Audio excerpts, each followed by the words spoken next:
Hi friends, welcome to home making Mantra. This is Shanti. Welcome to daily vlogs. నిన్న నేను ఒక topic గురించి మాట్లాడాను కదా, ఇన్ఫ్లుయెన్స్ అవ్వద్దు అని చెప్పి. దానికి మీరందరూ కూడా చాలా బాగా సపోర్ట్ ఇచ్చారు. చాలా థ్యాంక్స్ అండి. ప్రతి ఒక్కళ్ళ లైఫ్లో ప్రాబ్లమ్స్ ఉంటాయి, ఛాలెంజెస్ ఫేస్ చేస్తాము. ఇవన్నీ ఎదుర్కొంటూనే వైఫ్ అండ్ హస్బెండ్ ఇద్దరు కలిసి ఉండి ఒకరికొకరు అర్థం చేసుకుంటూ ఆ ప్రాబ్లమ్స్కి సొల్యూషన్స్ వెతుక్కుంటూ అలా నెమ్మదిగా సాగిపోవటమే లైఫ్ కదా. ఆ జర్నీలో మనం ఒకరికొకళ్ళు ఎంత రెస్పెక్ట్ ఇచ్చుకుంటున్నాము, ఒకరికొకళ్ళు ఎంత అర్థం చేసుకుంటున్నాం అనేది చాలా ఇంపార్టెంట్. దీని గురించి నేను నిన్న కొన్ని విషయాలు చెప్పాను. ఒకటే అండి, నేను మళ్ళీ చెప్తున్నా, నిన్న టాపిక్ అంతా కూడా ఎవరిని చూసి ఇన్ఫ్లుయెన్స్ అవ్వద్దు.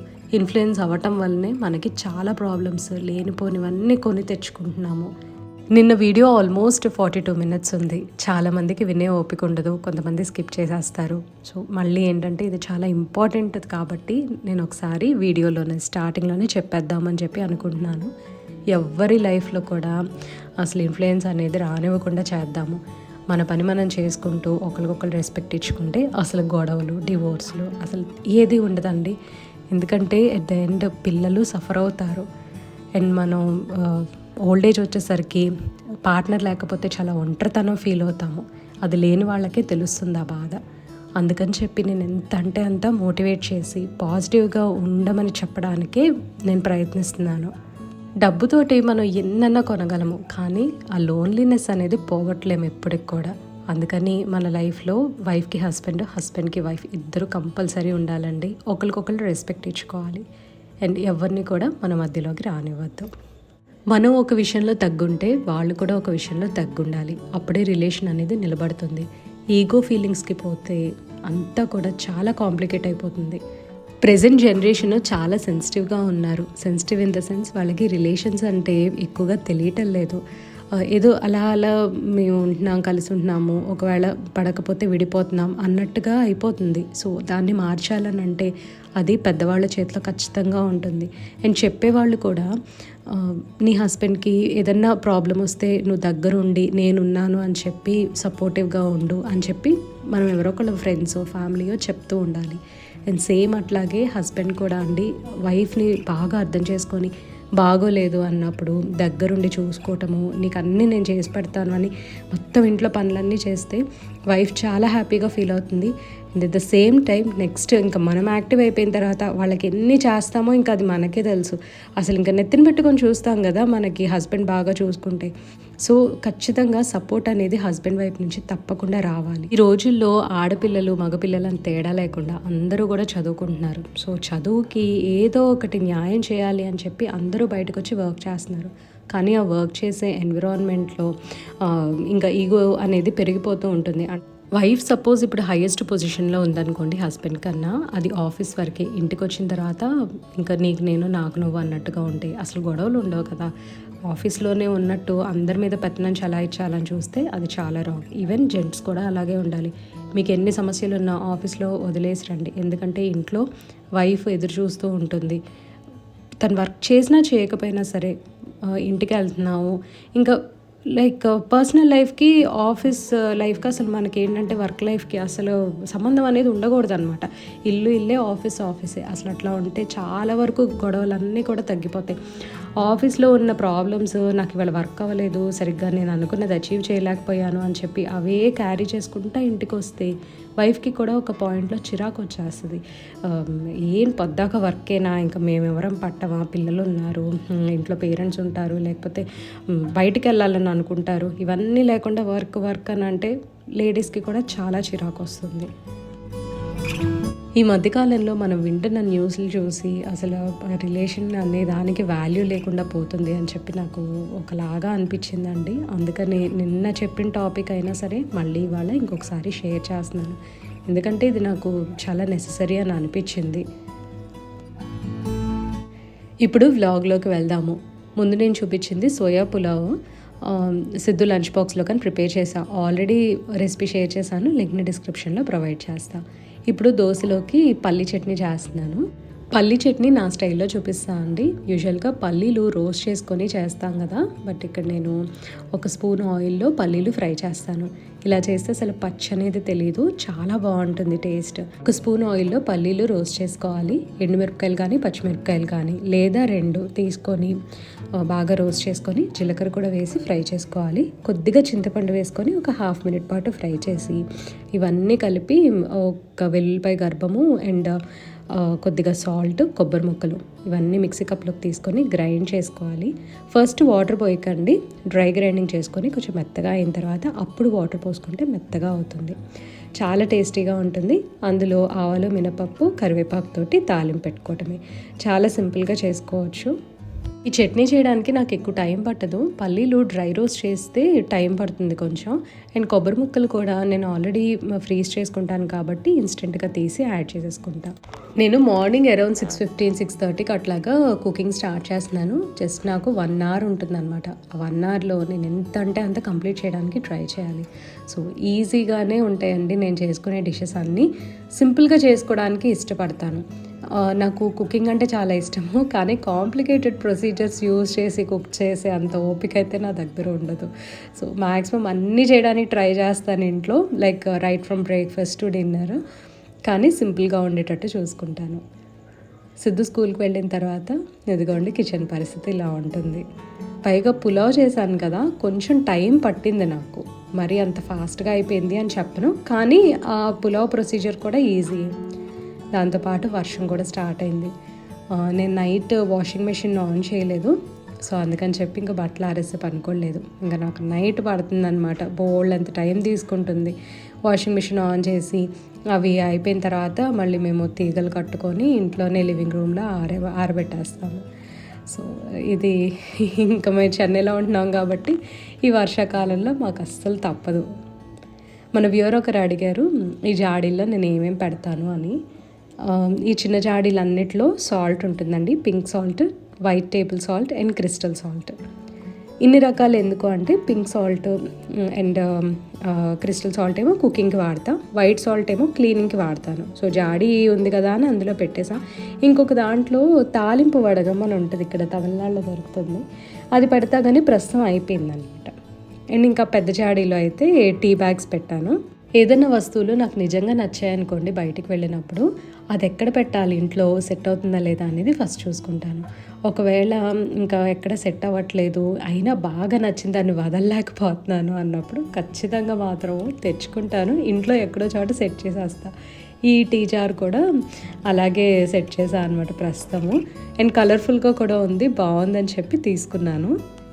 మా హస్బెండ్ కూడా కాఫీ కోసం అని చెప్పి టేబుల్ దగ్గర కూర్చున్నారండి. తనకు కాఫీ కల్పించేసి నేనేమో థంబ్నెయిల్ అంతా ఎడిట్ చేసుకోవాలి. మన వ్యూవర్స్ అడుగుతూ ఉంటారనమాట థంబ్నెయిల్ ఎందులో చేస్తున్నా అని. పిక్ కొలాజ్ అని చెప్పి iOSలో యాప్ ఉంది, ఐ థింక్ ఆండ్రాయిడ్లో కూడా ఉంటుంది అనుకుంటా. సో అందులో చేసేస్తే చాలా ఈజీగా ఉంటుంది. లేదంటే క్యాన్వా కూడా మీరు ప్రిఫర్ చేయొచ్చు. నెక్స్ట్ వీడియోస్ అవన్నీ ఎందులో షూట్ చేస్తా అని అడుగుతున్నారు. అది వచ్చేసరికి నేను నా ఫోన్లోనే చేస్తాను. నాది iPhone 13 Pro Max. నేను చాలా సంవత్సరాల నుంచి ఇదే వాడుతున్నాను. మా హస్బెండ్ క్యాబ్ కానీ ఆటో కానీ బుక్ చేసుకోవడానికని వెయిట్ చేస్తున్నారు. బయట వర్షం పడుతుంది కదా, అసలు ఆల్మోస్ట్ బుకింగ్స్ అన్నీ కూడా క్యాన్సిల్ అయిపోతూ ఉన్నాయి.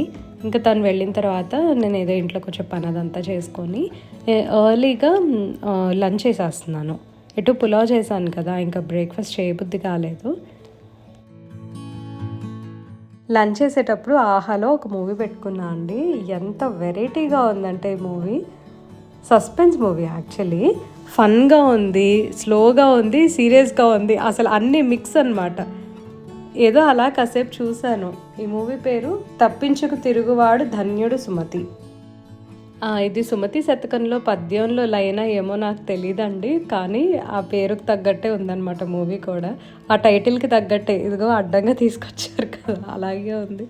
నవ్వొచ్చింది యాక్చువల్లీ, బాగానే ఉంది, చూడండి ఎవరికన్నా ఇంట్రెస్ట్ ఉంటే. తర్వాత ఏమో ఒక షార్ట్ ఎడిట్ చేసుకున్నా. యాక్చువల్లీ ఆ మూవీ నేను ఫుల్గా చూడలేదు, కొంతసేపు చూసిన తర్వాత ఇంకా ఈ షార్ట్ అదంతా పోస్ట్ చేయాలి అని కొంచెం చిన్న వీడియో తీసుకున్నా. అండ్ దాంతోపాటు కోల్డ్ కాఫీ కూడా చేసుకున్నాను. బయట చల్లగా ఉన్నప్పుడు కోల్డ్ కాఫీ చేసుకున్నాను, నీకేమన్నా పిచ్చాను అనుకుంటారేమో. అట్లా కాదండి, అప్పుడప్పుడు ఇలా కూడా ఎంజాయ్ చేయాలి, బాగుంటుంది కదా ఇట్లా చేస్తే. జస్ట్ నేను ఇంట్లో డైలీ డికాషన్ ప్రిపేర్ చేసుకుంటా కదా, దాంతోనే కోల్డ్ కాఫీ చేసుకున్నాను.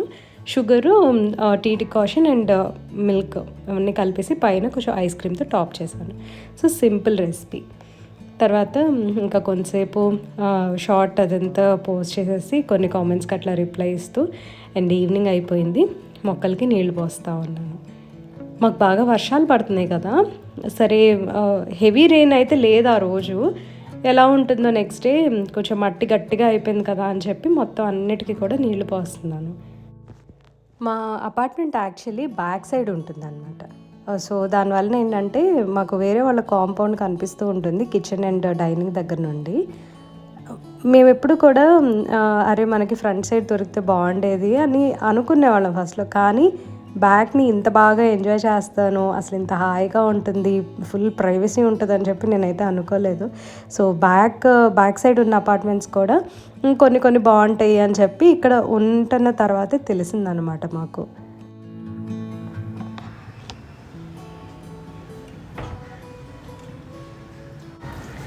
ఇప్పుడే పుల్ల పెరుగుతోటి పిండి కలిపేసి ఉంచాను. సిద్ధుకి జస్ట్ లైట్ స్నాక్ లాగా చేద్దాము అని చెప్పి. యాక్చువల్గా పుల్ల పెరుగు కొంచెం ఉందన్నమాట. పొద్దున రైతా కూడా చేశాను కదా, సో మిగిలిన రైతా అండ్ అందులో కొంచెం బియ్యం పిండి, మైదా వేసాను. మైదా ఇష్టం లేకపోతే గోధుమ పిండి కూడా వేసుకోవచ్చు. కానీ గోధుమ పిండి సంగతి మర్చిపోయి నేను మైదా వేసేసా. లేదంటే ఈ మధ్యకాలంలో ఎక్కువగా నేను మైదా స్కిప్ చేయడానికి ట్రై చేస్తున్నాను.